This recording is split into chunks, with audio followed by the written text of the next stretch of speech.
Hello and welcome to Bernard's Regards. I'll be breaking down the games for this week and really hope you enjoy it. So, I'll start with my game against the Des Moines Dad Bods, and I think it's going to be a really tight game. I know that the projection is looking on here now about 100 or 22 points difference with me in the positive.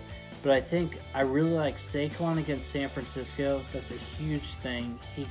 Mark has a beautiful score with Juju going for 16.3. I think Christian Kirk against Kansas City is a really positive matchup for him. And so it'll be really interesting seeing how our game turns out. I like, in terms of my players, I like Ertz against Dallas, and I mean it's a hit or miss, but we'll see how Fournette does in his game back from injury, and we'll see how Michelle does in his game back, because there are players that could be boom or bust.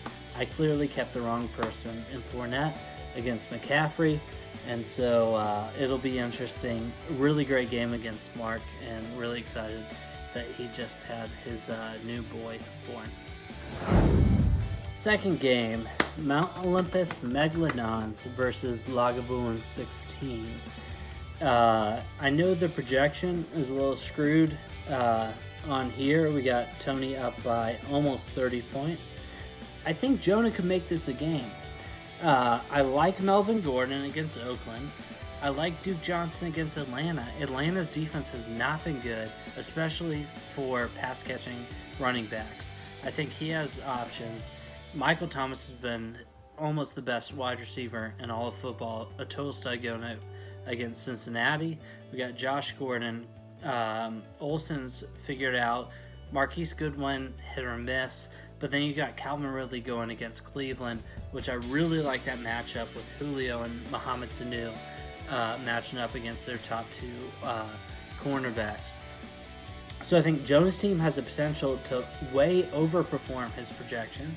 And then you have Todd Gurley going for Tony going up against the Seahawks, who I am anticipating key in on the running game and try to shut that down, which I know is a lot easier than it sounds. But I feel good about Seattle helping Gurley underperform his projection. We have Miami. He's starting two Green Bay wide receivers, so we'll see how that goes. We got Kamara, and then we have David Johnson. So it'll be interesting to see if Tony's players can convert touchdowns with their carries and with their touches, which they've been able to do all season. Then I mean that's really the strength of Tony's team. But if Jonah's team can overperform his projections, which I feel pretty confident about him being able to do, and Tony's lack some of those touchdown totals that they've been able to accrue the rest of the season, I think this could be a very close and competitive game. Next game up is the Kickbacks versus Thundercats. And I actually really like Tony's team in this one with the Kickbacks. He did a great job drafting James White and Tom Brady and Cooper Kupp and Kittle and so much more.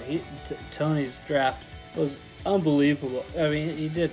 I wish he would have drafted for me in this league, and I might have done better. So I love Tony's kickback team going into this.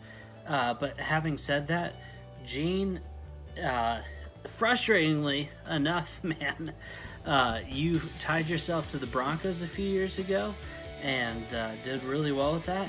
And you hopped on the Kansas City Chiefs this year and last year with Hunt, and it's just been carrying you and really overshadowing you not drafting well in other positions. So we got Mahomes and Hunt. I mean, unbelievable. McCoy's been whatever. Odell's been fine. Keenan Allen, fine. Anyways, I don't need to tear your team down. the Chiefs, you hitching yourself to Mahomes was brilliant. I give you all the credit for it. You with Hunt, I give you all the credit for it. Done. I think you beat Michael, and yes, I'm proud of you.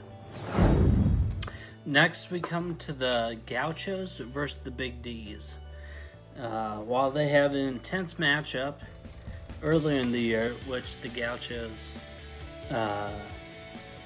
defiled them in, I think the Gauchos have this clearly won.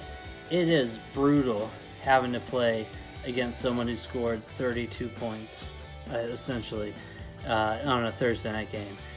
To come back against that, I just don't see it. With Luke, I love his team, but it's just not going to happen.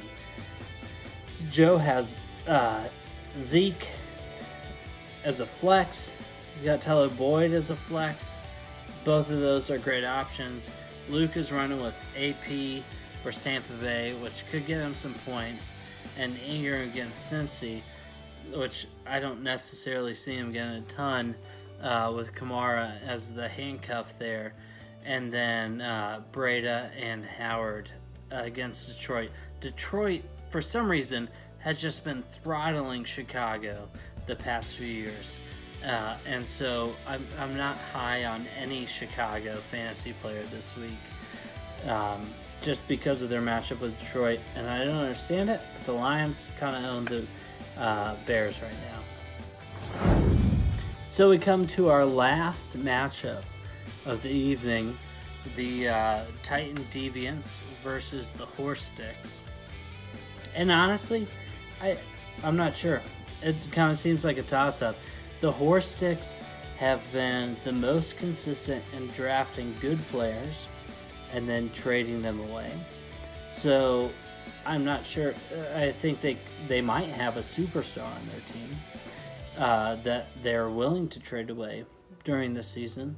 And so I'm not sure on that end. They have Chubb, who I like, Matt Ryan, who I love, Baldwin, Seattle, I don't care for, Sanu, totally fine, Kelsey, real plus, Hyde, he's not going to do anything this week. Actually, Alex is going to fucking murder Chris. So that's my projection for this last matchup.